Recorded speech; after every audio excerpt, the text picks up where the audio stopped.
শুনিয়ে মই দৌৰি আহিছোঁ বাইদেউ। প্ৰথমতে বিশ্বাসেই কৰিব পৰা নাছিলোঁ যে আৰোহণ এইখন পৃথিৱীত নাই। আমিয়ে মানি ল'ব পৰা নাই এতিয়ালৈকে। এনেস্থলত আপোনালোকৰ কেনেকুৱা লাগিছে অলপ হ'লেও বুজিব পাৰিছোঁ বাইদেউ। কিন্তু এনেকৈ দুখ কৰি থাকিলেনো আৰু কি হ'ব কওকচোন? বিধাতাৰ লিখন জানো কোনোবাই খণ্ডন কৰিব পাৰে? মোৰনো আৰু কি নিৰ্মালী, মোৰোতো বয়স হৈছে। দুদিনৰ পিছতে ময়ো আৰোহণৰ ওচৰলৈ গুচি যাম। কিন্তু মোৰ বোৱাৰী পূৰ্ণিমা আৰু নাতিটোৰ কাৰণেহে বেয়া লাগে অ'। সিহঁত দুটাৰ ভৱিষ্যত বাৰু কি হ'ব চিন্তা কৰি একো বিচাৰি নাপাওঁ মই। ইমান চিন্তা নকৰিব বাইদেউ, ভগৱানে নিশ্চয় সহায় কৰিব। ভগৱান সঁচাকৈ কেতিয়াবা বৰ নিষ্ঠুৰ হৈ পৰে বাইদেউ। কালি পৰহি জন্ম হোৱা এই কণমানি ল'ৰাটোৰ পৰা বাৰু দেউতাকক কিয় কাঢ়ি লৈ গ'ল? কিন্তু গুচি যোৱা জনকটো আৰু ঘূৰাই আনিব নোৱাৰি বাইদেউ।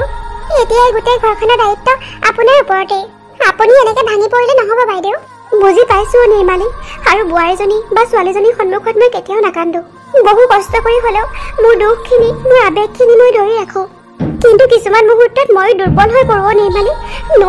নোৱাৰো এই চকু পানীখিনি ধৰি ৰাখিবলৈ। বুজিছোঁ বাইদেউ, আপুনিওতো নিজৰ একমাত্ৰ পুত্ৰক হেৰুৱাইছে। মা, খুৰী, আপোনালোকে বাৰু এইবোৰ কি পাতি আছে? মই দেখোন বাৰে বাৰে কৈ আছোঁ আৰোহণৰ মৃত্যু হোৱা নাই।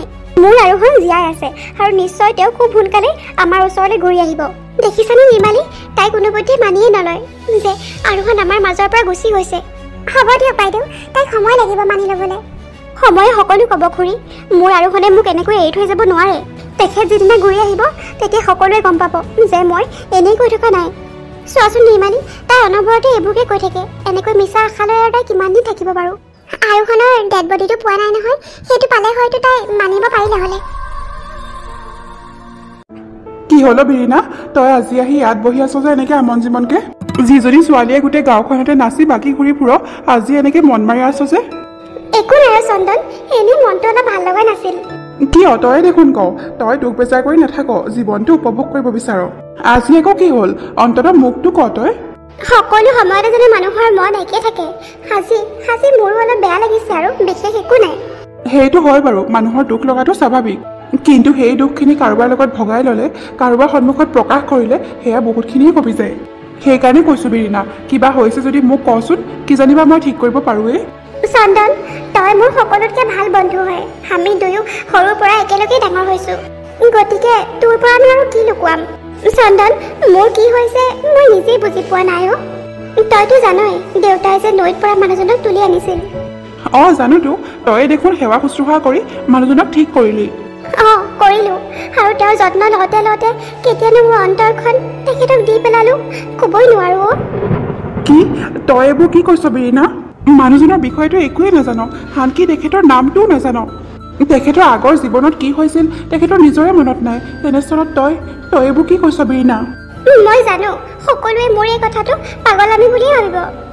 কাৰণ মাত্ৰ দুদিনৰ আগত দেখা পোৱা এজন মানুহক কোনোবাই কেনেকৈ ভাল পাব পাৰে? তাকেইতো বিৰিনা, মইতো সেইটোৱে কৈ আছোঁ তোক। আৰু তেওঁৰ বিষয়েতো আমি একোৱেই নাজানো। কি ঠিক আছে, তেখেতৰ জীৱনত কিজানি কোনোবা আছেই? মোৰো তেনেকুৱাই লাগিছে চন্দন, তেখেতৰ জীৱনত নিশ্চয় কোনোবা আছে। তই হয়তো জানই এইবাৰ যে এগৰাকী বিধৱা মানুহে মেট্ৰিক পৰীক্ষা দিছিল আৰু বহুত ভাল ফলাফল কৰিছে।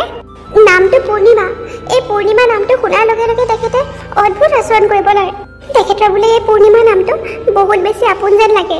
তেখেতে মোক ভাল পোৱাৰ দৃষ্টিৰে কেতিয়াও চাব নোৱাৰে আৰু চন্দন। মই মিছাতে ইমান আশা কৰিলোঁ। তইতো নিজৰ ভুলৰ কাৰণে আজি এনেকৈ মনত কষ্ট পাব লগা হৈছে। এনেকুৱা বুৰ্বকামি কোনোবাই কৰে নেকি? যাৰ বিষয়ে একোৱেই নাজান সেই মানুহজনক তই ভাল পাই বহিলি। আৰু মই যে ইমান দিনৰ পৰা তোক ভাল পাই আছোঁ, তই সেইটো ধৰিবই নোৱাৰিলি বিৰিনা।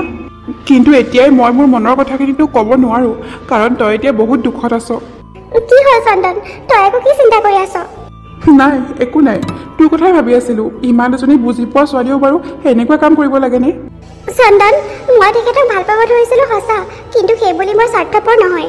তেওঁ যদি কাৰোবাক ভাল পায়, তেওঁৰ জীৱনত যদি কোনোবা আছে, তেন্তে মই তাত বাধা কেতিয়াও নিদিওঁ। বৰঞ্চ তেওঁলোক দুজনক মই মিলাইহে দিব খোজোঁ। ভাল পোৱা কেতিয়াও স্বাৰ্থপৰ হ'ব নোৱাৰে চন্দন। মই মোৰ কথা ভাবিলে হ'ব জানো? মই মাত্ৰ এটাই কামনা কৰোঁ, তেখেত যাতে সদায় সুখত থাকক। এতিয়াহে তোক সেই আগৰ বিৰিনাৰ দৰে লাগিছে। দুদিনমানৰ কাৰণে যেন তই সলনিয়ে হৈ গৈছিলি। এতিয়া পিছে কি কৰিম বুলি ভাবিছ? কেনেকৈ মিলাবি তেওঁলোক দুজনক?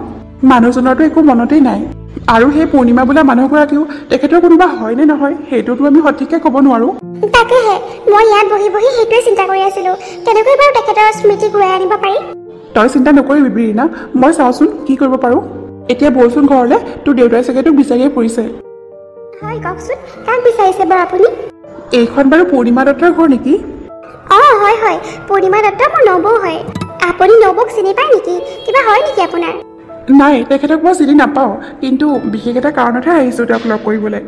অঁ হয় নেকি? ৰ'ব মই নবৌক মাতি দিছোঁ। নবৌ, অ' নবৌ, ওলাই আহাচোন, তোমাক কোনোবাই লগ কৰিব আহিছে। ডিম্পল, মোক মাতিছিলা নেকি? অঁ নবৌ মাতিছিলোঁ, তোমাক এখেতে লগ কৰিব আহিছে। তেন্তে আপুনি মিছেছ পূৰ্ণিমা? হয়, ময়ে পূৰ্ণিমা। কিন্তু আপুনি ক্ষমা কৰিব, মই আপোনাক চিনি পাওঁ নেকি বাৰু? মই মনত পেলাব পৰা নাই। নাই নাই, আপুনি মোক চিনি নাপায়। আপোনাৰ বিষয়ে মই বাতৰি কাকতত পাইছিলোঁ, আৰু এটা বিশেষ কথাৰ কাৰণে আজি মই ইয়ালৈ আহিব লগা হ'ল। অঁ কওকচোন, কি কথা বাৰু? মানে সিদিনাখন আমাৰ গাঁৱত নৈত পৰা এজন মানুহক উদ্ধাৰ কৰা হৈছে।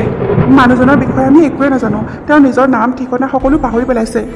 কিন্তু আমাৰ এনেকুৱা লাগিছে আপোনাক কিজানি তেখেতে চিনি পায়, কাৰণ আপোনাৰ নামটো আৰু ফটোখন বাতৰিত দেখি তেখেত ক'ব নোৱাৰা হৈ গৈছিল, আৰু তেতিয়াৰ পৰা কেৱল পূৰ্ণিমা নামটোৱে উচ্চাৰণ কৰি আছে।